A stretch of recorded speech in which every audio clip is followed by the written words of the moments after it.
الحمد لله نحمده ونستعينه ونستغفره ونؤمن به ونتوكل عليه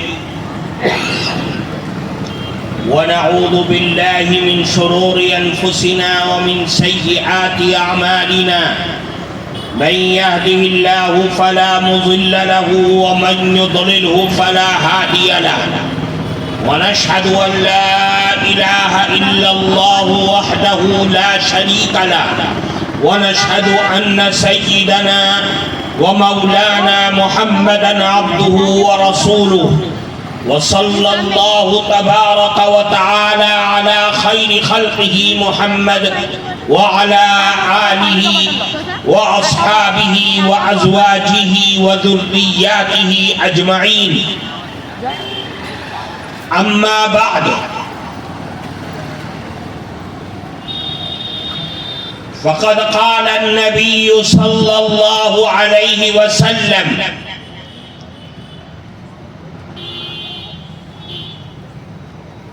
والله لا يؤمن أحدكم حتى أكون أحب إليه من والده وولده وفي رواية والناس أجمعين أو كما قال رسول الله صلى الله عليه وسلم.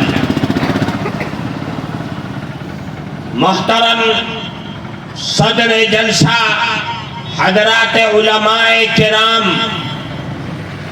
اور اس سیرت النبی صلی اللہ علیہ وسلم کے اس مبارک جلسے میں موجود ہمارے معزز بزرگوں اور عزیز دوستوں،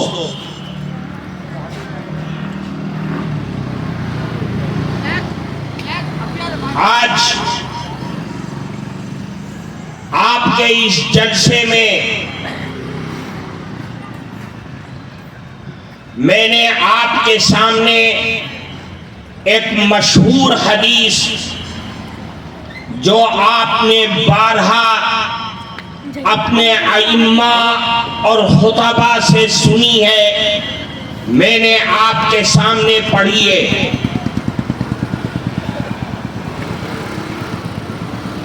جس میں اللہ کے نبی جناب رسول اللہ صلی اللہ علیہ وسلم نے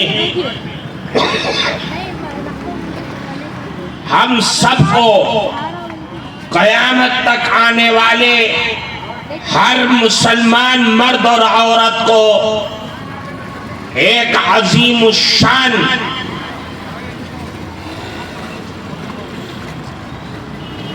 طریقہ اور زندگی میں کامیاب ہونے کا بہترین طریقہ بتلایا ہے۔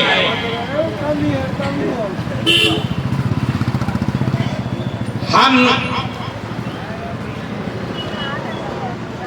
اللہ رب العزت والجلال کے دیے ہوئے ایمان کو اپنے دلوں میں رکھتے ہیں اور یہ یقین کرتے ہیں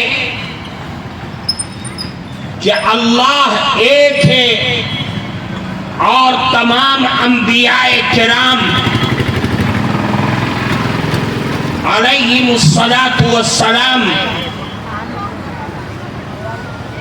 برحق ہے، اور جناب رسول اللہ صلی اللہ علیہ وسلم تمام انبیاء کرام میں سب سے افضل، تمام انبیاء کرام کے امام، اللہ کے محبوب اور خاتم النبیین ہیں۔ جناب رسول اللہ صلی اللہ علیہ وسلم سے ہر مسلمان کو دنیا اور اس کی تمام نعمتوں میں سب سے زیادہ اگر کسی کی محبت مسلمان کے دل میں ہونی چاہیے تو وہ جناب رسول اللہ صلی اللہ علیہ وسلم کی محبت ہے. اللہ کے نبی سے محبت کرنا، اللہ کے نبی سے محبت اتنی کرنا کہ دنیا کی ساری چیزیں اس کے آگے فیل ہو جائے، یہ ہر مسلمان کا ایمانی فریضہ ہے. اللہ کے نبی نے فرمایا، قسم کھا کر کے فرمایا، کیا اے لوگوں، تمہارا ایمان کامل اور مکمل اسی وقت ہو سکتا ہے جب تمہارے دل میں میری محبت، تمہارے ماں باپ، آل اولاد اور دنیا کے تمام لوگوں میں سب سے زیادہ محبت تمہارے دل میں میری ہو جائے. اگر میری محبت کے آگے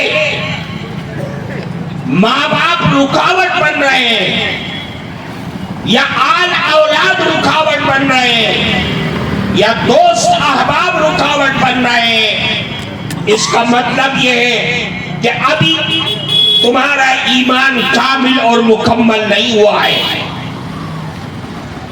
اللہ کے نبی جناب رسول اللہ صلی اللہ علیہ وسلم سے محبت دنیا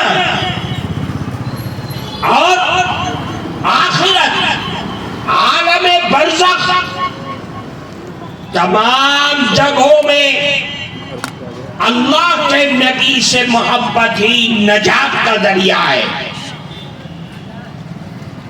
اللہ کے نبی سے محبت زیادہ سے زیادہ کرنا، یہ دنیا اور آخرت کی کامیابی اور ہر مسلمان مرد اور عورت کے ایمان کا معراج ہے.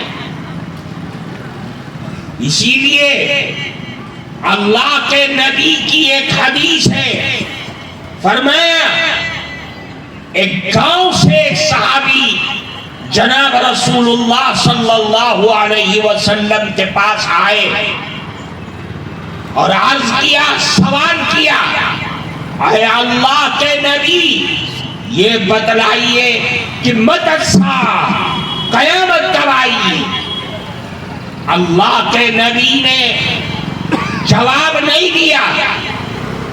نماز کا وقت تھا، نماز پڑھی، سلام پھیرا، پھر اس کے بعد پوچھا کہ سوال کرنے والا کون ہے جس نے قیامت کے بارے میں سوال کیا تھا؟ اللہ کے نبی کے پوچھنے پر وہ صحابی کھڑے ہو گئے اور فرمایا، اے اللہ کے نبی، میں نے آپ سے سوال کیا تھا کہ قیامت کب آئے گی. اللہ کے نبی نے پلٹ کر کے ان سے سوال کیا، فرمایا ما عادت لها، یہ بتلاؤ تم نے قیامت کے لیے تیاری کیا کر رکھی ہے؟ ان صحابی نے جواب دیا، فرمایا اے اللہ کے نبی، ما اعددت لها لا کبیر صلاة ولا صوم الا انی احب اللہ ورسولہ. اے اللہ کے نبی، میرے پاس کوئی تیاری نہیں ہے، نہ نمازوں کا پٹارا ہے، نہ روزوں کا انبار ہے، بس فرض نماز کا وقت آتا ہے فرض ادا کر لیتا ہوں، روزہ فرض آتا ہے رمضان کا مہینہ تو روزہ رکھ لیتا ہوں. ہاں میرے پاس ایک چیز ہے، وہ کیا ہے؟ فرمایا کہ میں دنیا میں اللہ اور اس کے نبی سے بے پناہ محبت کرتا ہوں. اللہ کے نبی نے جواب دیا. یہ جواب ہر مسلمان مرد اور عورت کے لیے اس کو محفوظ رکھنا ضروری ہے. فرمایا کہ المرء مع من احب وانت مبدا، اے لوگوں یاد رکھو قیامت کے دن دنیا میں جو آدمی جس سے محبت کیا کرتا تھا قیامت کے دن وہ اسی کے ساتھ رہے گا، اور تم جس سے محبت کا دعویٰ کر رہے ہو قیامت کے دن تم اسی کے ساتھ رہو گے۔ فرمایا پتہ یہ چلا کہ ہم دنیا میں اگر اللہ اور اس کے نبی سے بے پناہ محبت کریں گے تو پھر قیامت کے دن اللہ اور اس کے نبی کے ساتھ ہمارا حشر ہوگا، اللہ کے سائے عاطفت میں رہیں گے، اس کے لطف و کرم کے سائے میں رہیں گے، رسول اللہ کے ہاتھوں سے جام کوثر پیئیں گے۔ یہ رسول اللہ سے محبت کی دلیل اور علامت اور نشانی ہے۔ اللہ کے نبی سے بے پناہ محبت ہونی چاہیے۔ اللہ کے نبی سے محبت کر کے دکھلا دیا، جن لوگوں نے صحابہ کرام نے کر کے دکھلا دیا، اور ایسی محبت کہ دنیا قیامت کی صبح تک کوئی قوم اپنے رہبر سے اتنی محبت نہیں کر سکتا جتنا صحابہ کرام نے اللہ کے نبی سے محبت کیا ہے۔ آپ دیکھیے صلح حدیبیہ کا موقع ہے، کفار مکہ نے ایک اپنا سفیر عروہ ابن مسعود کو رسول اللہ کے پاس بھیجا بات چیت کرنے کے لیے۔ عروہ ابن مسعود اللہ کے نبی سے بات کرتا رہا اور کئی گھنٹہ اللہ کے نبی کے پاس رہا۔ اس نے واپس آ کر کے اپنے ساتھیوں سے کہا کس سے پنگا لے رہے ہو، کس سے مقابلہ کر رہے ہو؟ اللہ کے نبی کے دربار میں، محمد کے دربار میں میں نے ایسا ماجرا دیکھا ہے کہ بڑے بڑے بادشاہوں کے دربار میں میں نے نہیں دیکھا ہے۔ کیا دیکھ لیا تم نے؟ فرمایا میں بڑے بڑے بادشاہوں کے دربار میں گیا ہوں، درباریوں کو دیکھا ہے، لیکن رسول اللہ کے دربار میں حضرات صحابہ کرام کو جو محبت کرتے دیکھا ہے میں نے تاریخ میں کہیں نہیں دیکھا۔ فرماتے کہ اللہ کے نبی کی ناک سے رینت نکلتی ہے تو صحابہ کرام قریب میں جو لوگ ہیں وہ اپنے ہاتھوں میں لے کر کے بدن پر مل لیتے ہیں مارے محبت کے۔ اور عروہ ابن مسعود کہتے ہیں کہ اللہ کے نبی کے منہ سے تھوک نکلتا ہے، حضرات صحابہ کرام اس تھوک کو زمین پر نہیں گرنے دیتے بلکہ اپنے ہاتھ پر لے کر کے اپنے بدن پر مل کر کے اپنے دل کی محبت کی آگ کو بجھا دیتے ہیں۔ رسول اللہ سے ایسی محبت جو حضرات صحابہ کرام نے کر کے دکھلا دیا دنیا کے سامنے، دنیا کی تاریخ اس محبت کا نقشہ نہیں پیش کر سکتی۔ آپ دیکھیے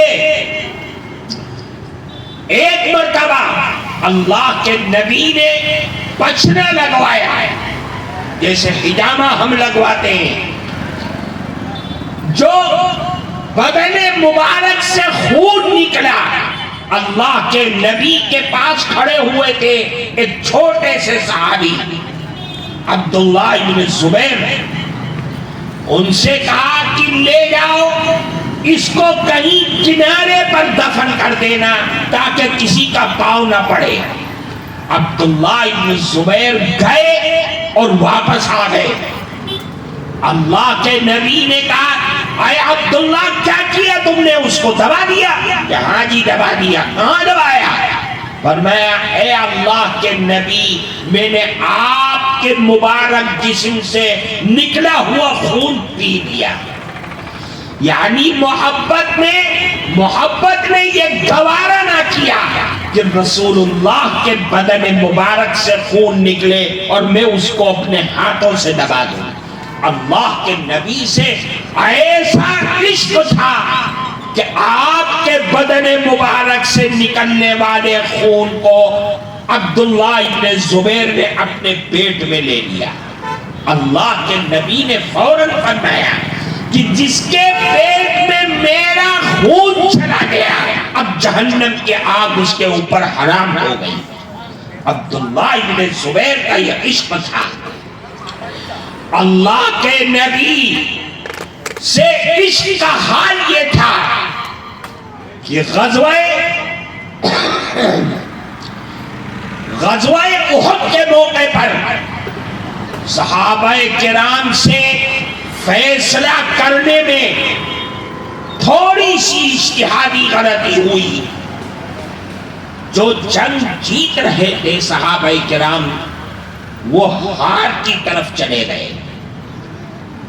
تھوڑی سی غلطی کی وجہ سے فیصلے اجتہادی فیصلے میں حضرات صحابہ کرام کے اوپر کفار مکہ نے آگے اور پیچھے سے داؤں لگا کر کے حملہ کر دیا، اور حملہ اتنا زبردست تھا کہ سارے صحابہ کرام کدھر بدھر ہو گئے، اور اللہ کے نبی کے بارے میں یہ شور مچا دیا کہ آپ شہید ہو گئے۔ کفار مکہ میں سے ایک نے اللہ کے نبی کے سر پر وار کیا۔ آپ جو لوہے کی ٹوپی پہنے ہوئے تھے اس کے دو سلاخیں نکل کر کے اللہ کے نبی کے گال میں گھسی اور دانت کے اندر گھستی چلی گئی۔ کون ہے وہاں پر؟ صرف 15-16 صحابہ کرام موجود ہیں۔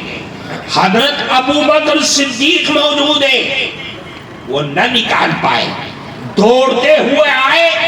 ابو عبیدہ بن الجراح رضی اللہ تعالی عنہ، عبیدہ بن الجراح نے اپنے دانت سے پکڑ کر کے اللہ کے نبی کی دونوں سلاخیں نکالی۔ عبیدہ بن الجراح کے 2 دانت ٹوٹ گئے۔ اللہ کے نبی بھی زخمی ہو گئے، دانت بھی ٹوٹ گیا۔ اب خون نکل رہا ہے، زخم ہو گیا، گال میں سوراخ ہو گیا، اس کی وجہ سے خون نکلنے والا ہے۔ اب زمین پر گرنا ہے، کیسے روکیں گے؟ قریب میں کھڑے تھے مالک ابن سنان رضی اللہ تعالی عنہ، حضرت ابو سعید خدری رضی اللہ تعالی عنہ کے والد۔ مالک ابن سنان دوڑے اور اللہ کے نبی کے گال پر جہاں زخم ہوا تھا اپنے دونوں ہونٹ لگا دیے اور سارا خون اپنے جسم کے اندر پیٹ میں دے دیا۔ کیوں؟ کہ اللہ کے نبی کا خون زمین پر گرے اور صحابہ کرام اس کو برداشت کر لیں، اتنی طاقت نہیں تھی۔ مالک ابن سنان نے سارا خون اپنے پیٹ میں دے دیا۔ یہ جناب رسول اللہ صلی اللہ علیہ وسلم کا سے عشق تھا۔ اللہ کے نبی کے عشق کا حال یہ تھا کہ مدینہ منورہ میں خبر پہنچ گئی کہ اللہ کے نبی شہید ہو گئے۔ وہاں تو کوئی مرد نہیں ہے، سب تو جہاد میں گئے ہوئے ہیں۔ ایک صحابی آئے، حضرت خولہ بنت ثعلبہ انصاریہ خزرجیہ، آپ بے قرار ہو کر کے گھر سے باہر نکل آئی اور دوڑ پڑی جنگ کی طرف۔ قافلے آ رہے، لوگوں سے پوچھا اللہ کے نبی کہاں ہیں، کس حال میں؟ کہ اے خولہ کہاں بھاگی جا رہی ہو، تمہارے شوہر شہید ہو گئے اس کے اندر۔ انا للہ و انا الیہ راجعون پڑھا اور آگے بڑھ۔ ارے یہ بتلاؤ رسول اللہ کس حال میں؟ تو پیچھے دیکھو آ رہے ہوں گے، ان قافلے والوں سے پوچھو۔ وہ آگے بڑھی، کہا خولہ کیا ہو گیا؟ تمہارے والد بھی شہید ہو گئے ہیں اس جنگ کے اندر۔ انا للہ پڑھا اور زور سے چیخی کہ ارے یہ بتلاؤ کہ رسول اللہ کہاں ہے اور کس حال میں؟ کہا دیکھو پیچھے آ رہے ہوں گے۔ پیچھے قافلے کی طرف گئی تو لوگوں نے کہا اے خولہ کہاں بھاگی جا رہی ہو، تمہارا لڑکا بھی شہید ہو گیا اس کے اندر۔ حضرت خولہ انا للہ پڑھتی اور کوئی زندگی نہ ایک ہی دھن تھی، ایک ہی رٹن کی کہ اللہ کے نبی کے ساتھ ہیں، میں ان کو دیکھوں۔ کہا دیکھو پیچھے مجمع میں آ رہے ہوں گے، آپ مجمع کو چیرتی ہوئی آگے پہنچی، اللہ کے نبی کو اپنی آنکھوں سے دیدار کیا اور چلائی کل مصیبت بعدک یا رسول اللہ جللو، اے اللہ کے نبی آپ کو دیکھنے کے بعد آپ زندہ سلامت رہے، ہر مصیبت کو جھیلنا میرے لیے آسان ہے۔ اے اللہ کے نبی آپ زندہ سلامت رہے، میں بیوہ ہو جاؤں مجھے مبارک ہے، میرے باپ چلے جائیں دنیا سے مجھے یقین بھی مبارک ہے، میرا لڑکا چلا جائے میری گود چھن گئی مجھے مبارک ہے، لیکن اللہ کے نبی آپ کو کچھ نہ رہو، آپ زندہ سلامت رہیں، میری دنیا بھی آپ ہے اور میری آخرت بھی آپ ہے۔ یہ رسول اللہ سے عشق تھا۔ اللہ کے نبی اس دنیا سے چڑھے گئے، پردہ فرما گئے۔ حال یہ تھا کہ ہر صحابی اپنی جگہ پریشان تھا۔ ایک صحابی کھجور کے باغ میں کام کر رہے تھے، ان صحابی کا نام آتا ہے عبداللہ بن زید بن عبد ربی۔ ان کے لڑکے نے کہا اے ابو جان آپ کیا کر رہے ہیں؟ کھجور توڑ رہا ہوں۔ آپ کو نہیں معلوم کہ مدینے میں کیا ہو گیا ہے؟ کہ میں تو نہیں جانتا۔ اللہ کے نبی اس دنیا سے پردہ فرما گئے۔ اب دیکھیے آپ عبداللہ بن زید بن عبد ربی کھجور توڑ رہے تھے، نیچے آ گئے، زمین پہ آ کر کے دعا کی، اے اللہ اب تک ان آنکھوں سے دیکھنے کی تمنا تیرے نبی کو تھی، اب وہ اس دنیا سے چلے گئے، میری آنکھوں کو لے لے اور مجھے نابینا کر دے۔ کہتے ہمیشہ کے لیے نابینا ہو گئے۔ رسول اللہ سے ایسا عشق تھا۔ یہی عبداللہ ابن زید ابن عبد ربی ایک موقع پر اللہ حضرت ابو بکر صدیق کے پاس آئے اور کہا کہ ایک من میں ایک سوال کھٹک رہا ہے، بہت پریشان ہوں، کیا بات ہے؟ فرمایا کہ آج دنیا میں ہم بھی موجود ہیں اور رسول اللہ بھی موجود ہے، ہمیں جب دل میں تڑپ پیدا ہوتی ہے اللہ کے نبی کو دیکھنے کی، ہم اپنے گھر سے نکلتے ہیں، اللہ کے نبی کے دربار میں جاتے ہیں، اپنی آنکھوں سے زیارت کرتے ہیں، دل کو سکون مل جاتا ہے۔ کل کو دنیا سے ہمیں بھی جانا ہے اور رسول اللہ کو بھی جانا ہے۔ جنت میں جائیں گے، اللہ کے نبی کا مقام کہاں ہوگا؟ ہم اس مقام پر پہنچ بھی پائیں گے اور دیدار بھی کر پائیں گے؟ ہمیں تو نہیں لگتا ہے، بس یہ پریشانی ہے۔ حضرت ابو بکر نے کہا بات تو تمہاری صحیح ہے، مجھے بھی نہیں معلوم، چلو اللہ کے نبی کے پاس چلتے ہیں۔ اللہ کے نبی کے پاس آئے اور سارے حالات بیان کیے۔ اللہ کے نبی بھی خاموش رہے، گھر میں چلے گئے۔ تھوڑی دیر کے بعد نکل کر کے آئے اور حضرت جبریل امین قرآن کی آیت کو لے کر کے آئے اور وہ سنا دیا۔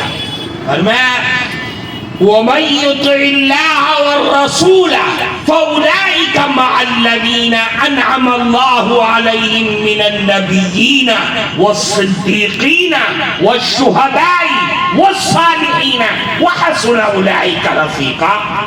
تمام صحابہ کرام کو سکون مل گیا۔ کیا فرمایا؟ جو دنیا میں اللہ اور اس کے رسول کی اطاعت اور فرما برداری کرے گا، اپنے غمی اور خوشی کو رسول اللہ کی سیرت اور ان کی تعلیم کے مطابق بنائے گا، کل قیامت کے دن وہ اپنے اعمال کی بنیاد پر نبیوں کے ساتھ ہوگا، صدیقین کے ساتھ ہوگا، شہداء کے ساتھ ہوگا، صالحین کے ساتھ ہوگا۔ جیسے اس کے اعمال ہوں گے ویسے ہی اس کو مقام اور مرتبہ ملے گا۔ تو میرے بھائیوں، رسول اللہ سے محبت یہ بنیاد ہے۔ اس کے بغیر مسلمان کا کچھ بھلا ہو جائے ہو ہی نہیں سکتا ہے۔ دنیا میں ساری باطل طاقتوں کا مقابلہ اگر کرنے کی طاقت اور ہمت رکھتے ہو تو رسول اللہ کی سیرت کو اپنا امام بنانا پڑے گا، رسول اللہ کی تعلیم کو امام بنانا پڑے گا۔ اس تعلیم میں ایسا انقلاب ہے کہ جس دھرتی پر اس تعلیم اور رسول اللہ کی سنتوں پر عمل کیا جاتا ہے وہ سنت اپنے اندر ایسی شکتی اور طاقت رکھتے ہوئے ہے کہ ہر دشمن کے پٹے کو پانی کر دیتا ہے۔ یہ دنیا نے دیکھا ہے، یہ کوئی ٹھگی چھپی بات نہیں ہے، دنیا جانتی اور ہم نہیں جانتے، لیکن ہمارا دشمن ہم سے زیادہ جانتا ہے کہ رسول اللہ کی سیرت میں، آپ کی تعلیمات میں، قرآن اور اس کی تعلیمات میں ایسی انقلابی طاقت ہے کہ اللہ کی جس دھرتی پر اس پر عمل کیا جاتا ہے وہ دھرتی اسلام کے دامن میں محصور ہو جاتی ہے، اسلام اس کے لیے سایہ چھتر بن جاتا ہے اور پورے آس پاس کے ماحول کو اسلامی ماحول بنا دیتی ہے۔ اس لیے میرے بھائیوں، ہر حال میں ہم اس سیرت کے جلسے سے یہ لے کر کے اٹھے کہ ہمیں رسول اللہ کی سیرت کو اپنی زندگی کا امام بنانا ہے، ایک چیز۔ دوسری چیز کہ ہمیں رسول اللہ سے محبت ہو جائے، اس محبت کے لیے ہمیں کرنا کیا ہو۔ نماز اپنی جگہ ہے، قرآن اپنی جگہ ہے، روزے، حج، صدقہ، خیرات، یہ سب اپنی جگہ ہے، لیکن ایک اور راستہ اختیار کرنا پڑے گا جس پر رسول اللہ کا قرب ہر پڑھے لکھے، ہر عالم فاضل، ہر امیر اور غریب، ہر مرد اور عورت کے لیے ضروری ہے اور اس پر عمل کر کے اپنی زندگی کو کامیاب بنائی جا سکتی ہے۔ وہ سن لیجئے اور اس کو لے کر کے یہاں سے جائیے۔ اللہ کے نبی نے فرمایا کہ کثرت سے درود پڑھو، اللہ کے نبی پر کثرت سے درود پڑھنا، جو دنیا میں زیادہ سے زیادہ درود پڑھے گا، اللہ کے نبی کا اعلان ہے کہ کل قیامت کے دن وہ انسان میرے سے سب سے زیادہ قریب ہوگا۔ رسول اللہ کا قرب چاہتے ہو تو پھر ایک عمل کو اپنانا پڑے گا۔ نماز تو ہے، روزہ ہے، حج ہے، صدقہ ہے، خیرات ہے، اسی کے ساتھ ساتھ کثرت سے درود پڑھنا پڑے گا۔ یہ درود ایسی عبادت ہے جو کبھی بھی اللہ اسے دھتکار ہی نہیں سکتا ہے، اسے خراب اور باطل نہیں کر سکتا ہے۔ اللہ کے دربار میں وہ قابل قبول ہوتی ہے اگر درود رسول اللہ کے کہنے کے مطابق اور صحابہ کرام کی منشا کے مطابق پڑھا جائے۔ اللہ نے قرآن میں اعلان فرمایا ان اللہ وملائکتہ یصلون علی النبی یا ایھا الذین آمنوا صلوا علیہ وسلموا تسلیما۔ اے لوگو، اللہ اور اس کے فرشتے نبی پر دعا اور رحمت بھیجتے، اے مومنو تم بھی اپنے نبی پر درود و سلام کا نذرانہ پیش کرتے ہو۔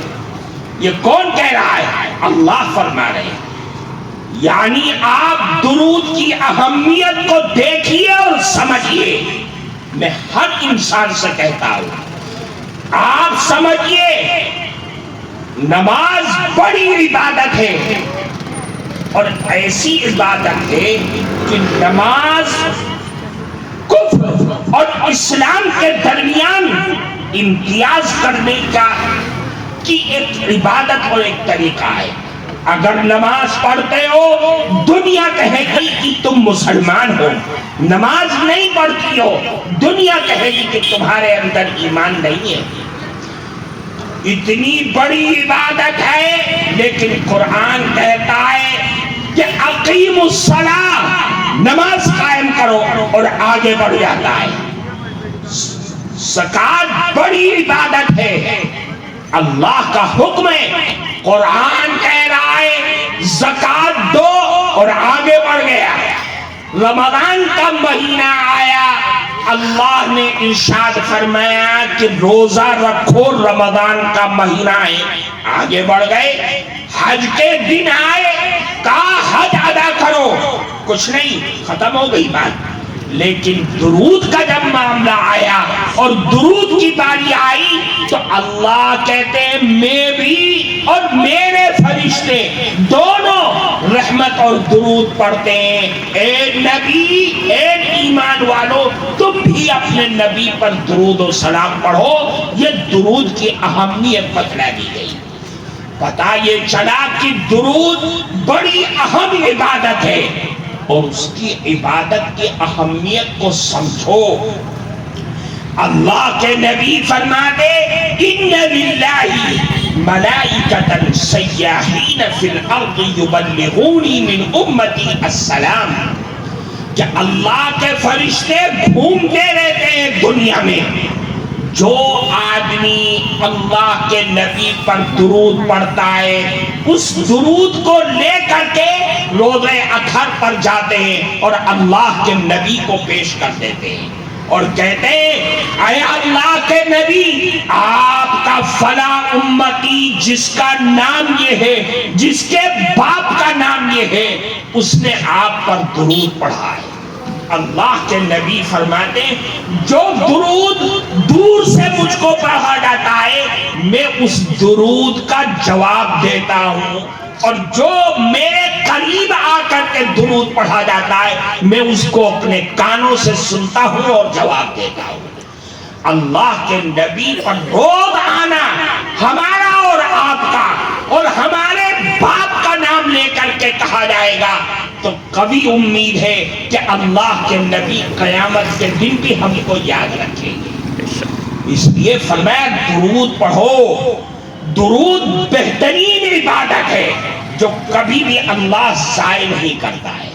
نماز ضائع ہو جاتی ہے، روزے بھی ضائع ہو جاتے ہیں، حج بھی بیکار ہو، نماز پڑھی، دل دنیا میں لٹکائے، زبان گونگی ہے، اٹھک بیٹھک کر دیا۔ حدیث میں آتا ہے کہ نماز کو پرانے کپڑے میں لپیٹ کر کے نمازی کے چہرے پر مار دیا، لے جا اپنی نماز، ہمیں تیری نماز کی ضرورت نہیں ہے۔ روزہ رکھا، سارا دن بھوکا رہا، لیکن روزے میں اللہ کا ذکر نہ کیا، نماز نہ پڑھی، قرآن نہ، گالیاں دیتا رہا، جھوٹ بولتا رہا، دنیا کماتا رہا، وہ روزہ نہیں، وہ تو فاقہ سے ہونا رہ گیا۔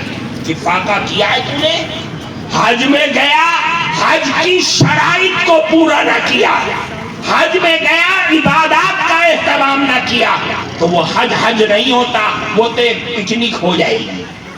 اللہ کے نبی فرماتے درود کا حال یہ کہ جس طریقے سے بھی چلتے پھرتے اٹھتے بیٹھتے ذہن حاضر رکھ کر کے یا ذہن حاضر نہ ہو، جس حال میں پڑھا جائے گا، باوضو ہو یا بے وضو ہو، جس حال میں پڑھو گے ہر حال میں درود قبول کیا جاتا ہے اور اللہ کے نبی کے دربار میں پہنچایا جاتا ہے۔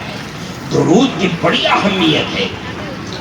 ایک حدیث میں فرمایا کہ من صلی علیہ واحدۃ صلی اللہ علیہ عشرہ، جو آدمی ایک مرتبہ درود پڑھے گا اللہ اس پر 10 رحمتیں نازل فرماتے ہیں۔ پھر فرمایا ومن صلی علیہ عشر صلی اللہ علیہ، اور جو روزانہ 10 مرتبہ درود پڑھتا ہے اللہ اس پر 100 رحمتیں نازل فرماتے ہیں۔ پھر فرمایا ومن صلی علیہ 100، اور جو روزانہ مجھ پر 100 مرتبہ بغیر ناغے کے درود پڑھے گا تو اللہ کی طرف سے اسے 3 انعام ملے گا۔ پہلا انعام کتب اللہ بین عینیہ براءۃ من النفاق، کہ اللہ اس کے دونوں آنکھوں کے درمیان ماتھے پر کہ یہ آدمی منافق نہیں ہے، اللہ اپنے ہاتھوں سے کسی فرشتے سے نہیں لکھوائے گا۔ دوسرا انعام، وَكَتَبَ اللَّهُ بَيْنَ عَيْنَيْهِ بَرَاءَةً مِّنَ النَّارِ، کہ اللہ اس کے دونوں آنکھوں کے درمیان یہ بھی لکھ دیں گے کہ یہ آدمی جہنم کے آگ میں نہیں جائے گا، بری ہو گیا۔ پھر فرمایا تیسرا انعام، وَأَسْكَنَهُ اللَّهُ يَوْمَ الْقِيَامَةِ مَعَ الشُّهَدَاءِ، اللہ اس کو قیامت کے دن شہیدوں کے ساتھ رکھیں گے۔ یہ برکت ہے کس کی؟ یہ درود کی برکت ہے۔ میرے بھائی، ہمارا یہ سبق ہے آج کا کہ ہم رسول اللہ کی ذات سے بے پناہ محبت کریں گے۔ دنیا والوں کو یہ بتلا دیں گے کہ تم رسول اللہ کی شان میں گستاخی کر کے ہمارے دلوں کو چھلنی کرنے کی کوشش کرتے ہو، لیکن ہمارا عشق یہ ہے کہ ہم رسول اللہ پر اپنی جان، مال، عزت، آبرو، دھن، دولت سب کچھ قربان کرنے کے لیے ہر لمحہ تیار ہے۔ اس لیے رسول اللہ تو سارے انسانوں میں سب سے زیادہ، اگر ہمارے بدن پر، ہمارے بالوں پر، ہماری سانسوں پر، ہمارے خون کے قطروں پر اگر کسی کا احسان ہے تو وہ رسول اللہ کی ذات کا احسان ہے۔ وہ محسن ہے ہمارے، وہ ہمارے مشفق ہے، وہ ہمارے لیے شافی محشر ہے۔ سب کچھ تو رسول اللہ کی ذات ہے۔ اب محبت ہم کسی اور سے کریں، ایسا نہیں ہو سکتا ہے۔ رسول اللہ پر محبت کرنے کے لیے دوسری چیز یہ کہ ہم ہر لمحہ خود بھی نبی کریم علیہ السلام پر درود پڑھیں گے، اور اپنی آل اولاد کو بھی، گھر میں بھی، سب کو یہ ان کو اس بات پر مجبور کریں گے کہ ہر لمحہ رسول اللہ پر درود پڑھنا ہے۔ درود کی کثرت، کوئی بیمار ہے درود پڑھواؤ، کوئی پریشانی آ گئی درود پڑھواؤ، کوئی ضرورت سامنے آ کر کھڑی ہو گئی ہے درود پڑھواؤ۔ ہر مرض کی دوا صلی علیہ، ہر مرض کی دوا صلی علیہ، ہر مرض کا علاج صلی علیہ، ہر چیز کے لیے آخری درجے کا مرہم اگر کوئی ہو سکتا ہے تو وہ درود پاک ہے۔ یہ ہمارا ایمان ہے اور یہی ہماری تعلیم ہے۔ میرے بھائیوں، آج کے اس مبارک جلسے میں ہم اور آپ اس سبق کو لے کر کے جائیں کہ ہمیں روزانہ درود کا خود بھی اہتمام کرنا ہے اور اپنے گھر میں بھی اس کی تعلیم دینی ہے۔ یہ محبت کی سب سے پہلی سیڑھی ہے، یہ رسول اللہ سے محبت کرنے کا سب سے پہلا سیڑھی ہے۔ یہ تعلیم ہے اور یہ اس جلسے کا مقصد ہے اور اس جلسے کا سبب ہے۔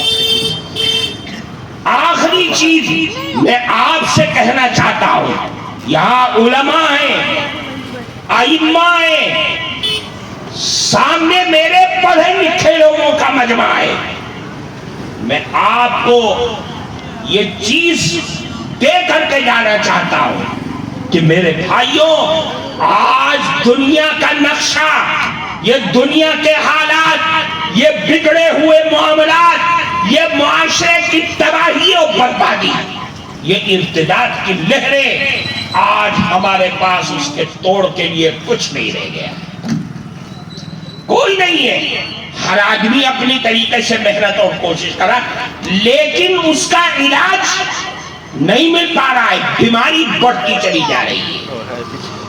اس کے لیے ایک ہی دوا ہے۔ میں کہتا ہوں کہ آپ 1400 سال پیچھے جائیے، مغربی تہذیب و تمدن کا شکار ہو کر کے آگے بڑھ کر کے اسمارٹ بننے کے چکر میں اپنے کو تباہی اور بربادی کے غار میں مت ڈھکیلیے۔ آپ پیچھے جائیے، رسول اللہ کی تعلیم کے اوراق کو پلٹیے اور دیکھیے میرے نبی نے کیا تعلیم دیا ہے۔ ان تمام چیزوں کا علاج یہ ہے کہ ہم اپنی اولاد کی صحیح اسلامی شرعی اعتبار سے تربیت کریں۔ بس اتنی سی بات ہے. اسلامی شرعی اعتبار سے تربیت کرے. اگر صحیح تربیت نہ کیا جائے گا تو جو آج حالات سامنے آ رہے ہیں اس سے بھی زیادہ بھیانک حالات سامنے آئیں گے اور کسی کے پاس اس کا کوئی جواب نہیں رہے گا. اس لیے میں علماء سے کہتا ہوں کہ آپ بتلائیے رسول اللہ نے اولاد کی تربیت کے لیے کیا طریقے اور کیا راستے بتلائے. پیدا ہوتے ہی کہا اذان دو، دائیں کان میں اذان، بائیں کان میں اذان. میرے بھائی میں کہتا ہوں 70% مسلمان نہ کان میں اذان دی جا رہی ہے نہ تکبیر دی جا رہی ہے. ہم نے ان کو بچایا ہی نہیں شیطان سے، ہم نے ان کو بچایا ہی نہیں مرض سے. اس لیے پیدا ہوتا ہی میرا بچہ شیطان کی گود میں جا کر کے گر جاتا ہے. رسول اللہ نے لاجک بتائی کہ شریعت کی اور اسلامی تعلیم کی لاجک یہ ہے کہ تم اپنے بچوں کے کان میں اذان اور بائیں کان میں تکبیر کہہ کر کے اس بچے کو شیطان کے اثرات سے محفوظ کر دو اور اس کے دل میں، کان کے راستے دل میں اللہ کی وحدانیت اور رسول اللہ کی سیرت کا بیج ڈال دو. بیج جائے گا تو درخت بنے گا، شاخائیں نکلے گی، پھل نکلے گا اور یہ پھل ہوگا کہ آپ کے لیے وہ اولاد ماں باپ کے بڑھاپے کا سہارا بنے گا اور سماج کی بڑھتی ہوئی عزت کے لیے ذریعہ بن جائے گا. اللہ کے نبی نے فرمایا 7ویں دن عقیقہ کرو، اچھا سے اچھا نام رکھو، کسی عالم، کسی اچھے اور نیک انسان سے تہنیت کرا کے، کھجور، چھوارا، شہد یا کوئی میٹھی چیز جسے آگ نے نہ چھوا ہو اس کو چبوا کر کے اس کے تالو میں، اس کے جبڑوں میں لگا دو تاکہ اس نیک آدمی کا اثر اس بچے میں آ جائے. یہ رسول اللہ کی تعلیم کی لہر ہے. ہم نے تو عقیقہ چھوڑ دیا. اللہ کے نبی سے فرمایا عقیقہ ہے کیا چیز؟ فرمایا عقیقے کا مطلب یہ ہے کہ تمہارے بچے کے دل دماغ میں، مزاج میں ماں باپ کی نافرمانی کے جذبات جو آگے چل کے پیدا ہونے والے ہیں اس عقیقے کے ذریعے سے اس کا خاتمہ ہو جائے گا. اتنی بڑی تعلیم ہے، ہم نے چھوڑ دیا. عقیقے میں کون بکرے ذبح کرے 15-15 ہزار کے، چلو اس میں بقرعید کے موقع پہ حصہ دے دیں گے. اور جب بقرعید کا دن آیا تو ایک حصہ 4-4-3 ہزار روپے کا آئے، وہ اس بقرعید سے اگلی بقرعید کو کر گیا، رہ گیا عقیقہ، جنازہ نکل گیا. اللہ کے نبی نے فرمایا اپنی اولاد، جب تمہاری اولاد بولنے لگے ابا، اماں، چچا، تو سب سے پہلے اس کی زبان سے لا الہ الا اللہ کہہ. ہم کیا کرتے ہیں؟ ماں باپ، گھر کے تمام افراد بچے کی چھاتی پر چڑھ جاتے ہیں کہ ابا کے، اماں کے، چچا، نانا، دادا، اس کو کہلوانے پر مجبور کر دیتے ہیں. لیکن لا الہ الا اللہ کوئی نہیں کہلواتا. یہ رسول اللہ کی تعلیم کے خلاف. میرے بھائی آپ جب تک کہ اولاد کی صحیح تربیت نہیں کریں گے یہ ارتداد کی لہر پر کبھی قابو نہیں پا سکتے، معاشرے اور سماج کی اصلاح نہیں کر سکتے. آپ اپنے بچوں کی تربیت کیجئے. یہ علماء یہ بتلائیں کہ اللہ کے نبی نے تعلیم اور تربیت کا راستہ اور طریقہ یہ بتایا ہے، اس پر عمل کیا جائے گا تو انشاءاللہ ہمارے معاشرے کے اندر ایک اسلامی رونق پیدا ہوگی. اور جو بچہ جوان ہوگا وہ ملک کا وفادار بن کر کے جوان ہوگا، ملک کے نام پر قربان ہونے والا بن کر کے بنے گا. اور میرے بھائیوں معاشرے اور سماج کے اندر ایک اسلامی رونق پیدا ہوگی ہر آدمی چین و سکون کی سانس لے گا. اللہ تعالی ہم سب کو عمل کی توفیق عطا فرمائے، اپنی مرضیات پر چلنا آسان فرمائے. وآخر دعوانا الحمد للہ رب العالمین.